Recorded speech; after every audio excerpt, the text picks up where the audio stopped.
Hello, I'm Charlie. Welcome to Shakespeare's Globe.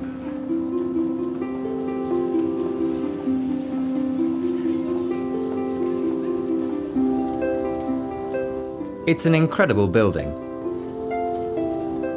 It's made almost entirely of wood, following authentic building practices. And it has a thatched roof. Believe it or not, this is the only thatched roof that has been allowed in London since the Great Fire of 1666.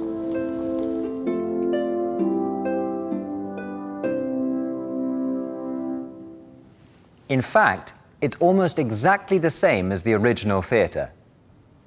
The first Globe was built by Shakespeare's playing company, who were called the Lord Chamberlain's Men, in 1599. It looked just like this, but it was about 230 metres that way. The first theatre burned down during a performance of Shakespeare's Henry VIII on the 29th of June, 1613. The company soon had the theatre rebuilt, but sadly this second theatre was destroyed by the British government in the 1640s because they believed theatre was immoral.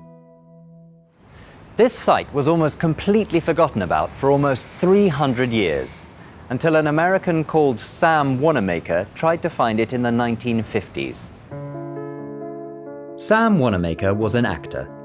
He was from the United States, but the government banned him from working due to his political views. He decided to move to England, the home of his hero, William Shakespeare.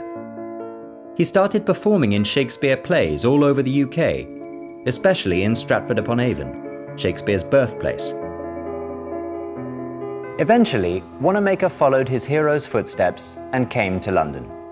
He wanted to see the spot where the world-famous Globe Theatre had been. He hoped to find a statue or a memorial. He was shocked when all he found was a dirty old plaque. He came up with a plan to rebuild the famous Globe. In 1970, he launched the Shakespeare Globe Trust and put his plan into action. But it wasn't easy. First of all, he tried to find out the size of the original theatre.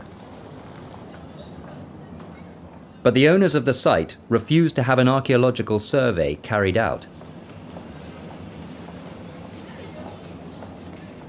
Then he struggled to buy this riverside site from the local council. All this time, everybody was telling him that a true reconstruction of the Globe was impossible. But Wanamaker didn't give up. He managed to buy the site, and with the help of historical advisors and extensive research, he had a theatre built that was as close as possible to Shakespeare's 1599 playhouse. Sadly, Wanamaker died 4 years before Shakespeare's Globe opened in 1997. He is remembered as the visionary who recreated Shakespeare's Globe. And the theatre he worked so hard to rebuild has been a huge success. Today, it's a fantastic place to see Shakespeare's famous plays. There are 857 seats in the stalls, and 700 people can stand in the pit, an area with no seats, which is in front of the stage.